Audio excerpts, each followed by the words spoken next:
Mina tegelen siis linnuvaatlusturismiga ja fototurismiga. Ma olen ise tegelenud loodusfotograafiaga umbes 20 aastat ja linnuvaatlusega ja linnugiidina ma olen olnud taimekas umbes 10-12 aastat. Ja ma proovin siis natuke kokku võtta, et mis on need sellised teenuse lisandväärtused, mida me oma kliendile saame siis pakkuda, eks. Tegelikult klient on vale sõna. Eelmisel inspiratsioonipäeval Jarek muuseas mainis, et me võiksime kasutada sihukest mõistet nagu külaline, mida ma tegelikult oma klientidega suheldes ka kasutan, aga ma proovin seda siis ka oma ettekannete ja konverentsidel hakata rohkem kasutada. Ehk siis eelkõige siis oma külalisele ma üritan kõigepealt saata eelinfot, mida me teeme, mis tingimustes me teeme ja nii edasi. Ehk siis kevadistel aegadel võivad ilmad olla väga heitlikud, maastik võib olla väga heitlik ja muutlik ja inimene, kes tuleb tegema linnuvaatlust või ütleme loodusfotograafiat, siis teab nende asjadega harjuda ja võtta siis vastav varustus kaasa. Tihtipeale nad ei võta seda ja siis nad on ikkagi hädaseks. Siis sageli on mu hulgas inimesi, kus selle linnuvaatlejaga kaasas on selline satelliit, kas ta on siis laps või abikaasa, kes tegelikult linnuvaatlusest väga lugu ei pea ja ta tilbendab lihtsalt siis oma abikaasaga kaasas ja mina kutsun neid inglise keeles yes there, ehk siis nad on nõus kõike tegema, kui mees või naine neile ütleb seda. Ja siis mul on alati mingites kohtades mingisugused tegevused, kus see satelliit siis saab tegeleda mingisuguse muu asjaga, et näiteks põõsas peale minnes linde vaatama, ma annan talle suuna kätte Dirhami suunas ja ütlen, et tunni aja pärast siis seal restoranis kohtume, et sööme siis räime koos. Ja proua saab siis rahulikult läbi kevadise männimetsa jalutada ja värsket õhku nautida ja nad on päris rõõmsad selle üle.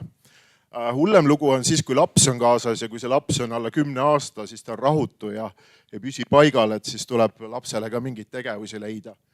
Ja sellega on võib-olla teinekord natukene keerulisem, eriti kui ei lubata ekraani kätte anda. Klientidele kindlasti lisandväärtust, mis pakub, on see, et ma jagan või siis loomavaatlusnimekirja. Ma kasutan eBirdi selle jaoks või siis kellel seda äppi ei ole, siis Excelit. Paljudele klientidele ma saadan tagant järgi siis fotogalerii, mis liike me nägime või ma teen klientides pildid. Nendele on see päris oluline lisandväärtus, et nad saavad meenutada, nad saavad kasutada neid pilte ja jagada mingisuguses mõõdukas mahus. Oluline on minu jaoks see, et autos oleks olemas vesi, snäkk. See ei maksa minu jaoks mitte midagi, kui ma annan selle veepudeli või snäkipudeli inimesele, snäkipaki inimesele, see on võib-olla mingisugune 2-3 eurot kulu minu jaoks.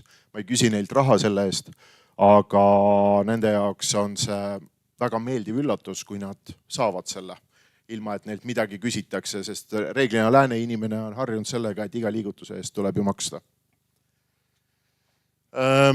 Mul on olemas siin-seal mingid rajakaamerad ja mingid online kaamerad, mida ma kasutan info saamiseks, ehk siis kui ma tean, et põder on hommikul mingist kohast läbi jooksnud, siis ma saan kliendile näidata, et me läheme sinna piirkonda ja proovime sealt selle looma üles leida. Aga see on nagu pigem teisejärguline.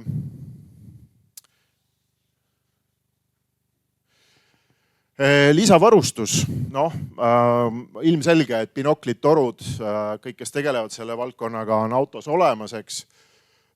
Mul on kaasas ka veel 2 statiivi reeglina, mille peale siis näiteks klient saab panna oma fotoaparaadi, kui ta tuleb Eestisse, sellepärast et statiiviga reisimine on üks pagana piinarikas tegevus. See on suur ja kohmakas ja tüütu. Statiivi ma iga kord tasuta ei anna, kui ma vaatan, et klient on piisavalt jõukas, siis ma küsin talt raha ka selle eest. Aga vahel ma pakun selle statiivi tasuta välja just nimelt selle jaoks, et see klient tuleks. Ja et see oleks talle mingisugune lisanüanss, lisaväärtus, mis ta saab mu käest. Nüüd viimased 2 aastat ma olen hakanud kasutama öövaatlusseadmeid ja soojuskaameraid. just tellisin endale Kickstarteri kaudu ühe uue öövaatlusseadme, sai sõber mul selle hiljuti kätte ja me oleme nagu ülirahul sellega, mis me sealt näeme, et keset ööd kakuvaatlus nagu keset päeva, pluss on võimalik pilti teha sealt samast binoklist ja videot ka salvestada. Ja ma ilmselt järgmine kord võin öelda kliendi tagasiside kohta rohkemat, praegu ei oska kommenteerida, meie oleme jumala sillas. Üks oluline asi, mida ma olen kasutanud rohkem küll Eesti gruppide puhul, ekraan vaatlustoru küljes. Ja seda siis just, kui on nagu noortegrupid või siis lastegrupid, ehk siis vaatlustoru külge kaamera küljest HDMI kaabliga akude peal ekraan ja paljudel inimestel korraga on võimalik vaadata mõnda lindu või looma. Ja laste puhul pakub see neile natukene suuremat huvi, kui lihtsalt sealt vaatlustorust läbi vaadata, kus nad päris täpselt ei saa, millist musta täppi nad kuskil kaugel lahe peal peavad vaatama, eks. Helisalvesti suundmikrofon, toolid, pukid, telgid, seda siis tingimustel, kui me pildistame ja et inimestel oleksid võimalused olemas. Inimesed ei ole alati mitmuses, pigem fotograafid kipuvad olema nagu üksikkliendid. Siis sihukest lisateenuseid, lisamüüki, mis ma teen. Esiteks ma müün inimestele fotosi. Eriti nendele klientidele, kes ise pilte ei tee ja kellega me oleme nad ei ole ise väga süvahuvilised, aga kui nad on mingi asja ära näinud ja nad tahavad sellest pilti saada meenutuseks, siis ma müün seda. Ja see pildi hind võib olla kas 10 eurot faili eest või kuni 1000 eurot raamitud pildi eest, eks väga oleneb, mis see lõpptulemus olema peab. Seda viimast on olnud ühe korra ja ma ise ka üllatusin, et klient soovis seda. Fototehnika, videotehnika rentimine ja siis kindlasti varjed. Ehk siis ma valmistan ette liigipõhiselt varjed, pildistamisvõimalused klientidele ja see annab neile siis kindluse, et nad näevad mingisuguseid asju. Valdavalt ma toimetan Tallinna ümbruses, Harku vald, Keila vald, Lahemaa, aga pikemad tuurid siis ma satun ka Lääne-Eestisse.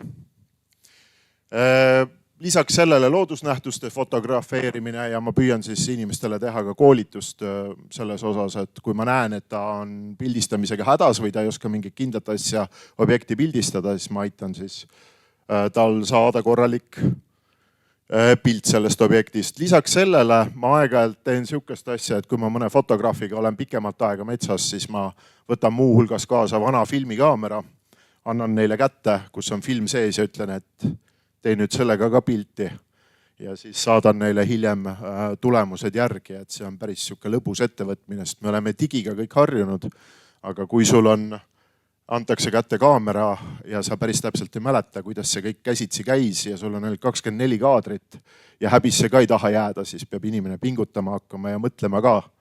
Ja siis nad tegelikult päris naudivad seda vahel. Ma olen välja toonud siin ka veel piiratud alade külastuse ja nii edasi, ilmselt neid slaide pärast jagatakse, et saate mõningaid detaile täpsemalt ise siis veel vaadata. Ma tahaks teha sihukese influenceri minuti ka siia juurde, et rääkides siis varjetest, Lõuna-Eestisse kolis Phil, kes istub siin, kes on siis loodusturismi ühingu uusim liige. Ta on Inglismaalt, põgenes Brexiti eest ära, seal läks nii halvaks elu. Moskva uudiste kanalis ka räägitakse, kuidas Inglismaal süüakse kasse juba, nii et ta on nüüd hea elu peal Eestis. Ja ta ehitas siis linnuvaatlusvarje Lõuna-Eestisse. Ta alustab oma tegevusega see kevad ja olen käinud seal paar korda istumas ja selles mõttes hobifotograafile tõeline maiuspala. Ma istusin 2 tundi varjes, 18 liiki, täiesti kvaliteetsed pildid ja nii edasi, et väga tore oli. Ja kõige paremaid liike muidugi tol hetkel ei näinud, sest ajaliselt ei olnud sobiv hetk, aga puht põhimõtteliselt, kui te satute Lõuna-Eestisse, siis Wildlife Dreams on see ettevõte, astuge sealt läbi, minge vaadake, mis toimub, Phil võtab teid hea meelega vastu ja võite rääkida ka lõunapausi ajal taga. Et siin on mõned pildid, need on Phili enda tehtud pildid, et umbes kaugelt võiks olla näha, et mis see kvaliteet on, et mis kujul te saate seal siis linde näha. Ja lõpetuseks ma räägiks siis veel paari sõnaga, et meie enda turundus kui lisandväärtus, et kui siin ennem oli juttu sellest, et kuidas me saame neid kliente rohkem loodusesse, siis ma tahaks võib-olla Tarmole lisada seda, et üks asi, mida me peaksime hakkama järjest rohkem tegema, on see, et koostööd teiste ettevõtetega. Et kui me 2-3 suudame mingisuguse paketi kokku panna, siis see pakett muutub huvitavamaks kui ainult minu mingi väga spetsiifiline linnuvaatlus või fotoasi ja see muutub seetõttu ka atraktiivsemaks laiemale klientuurile. Ehk siis võtke oma naabrimees või külakaaslane või sõber ja proovige midagi asjalikku välja mõelda. Aga turunduse osas ehk siis tootke kvaliteetset videot ja fotot ja see pakub usaldust klientidele. Nad näevad, et te teete asjalikku asja ja kindlasti tasub vaadata, et kui siin täna on nii mitmedki korrad näidatud, mida siis ChatGPT annab oma otsingutes välja. Et siis kui te olete kuskil piirkonnas turismi ettevõtja, vaadake, mida ChatGPT teie kohta ütleb, et kui te guugeldate või otsite chatist seda, et soovite Lahemaal mingisugust huvitavat tuuri teha, et keda ta soovitab, siis vaadake, kas teie ettevõte tuleb sealt näiteks välja.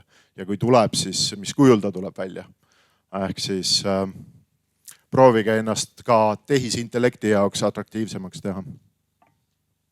Aga sellega vist peaks minu poolt kõik olema.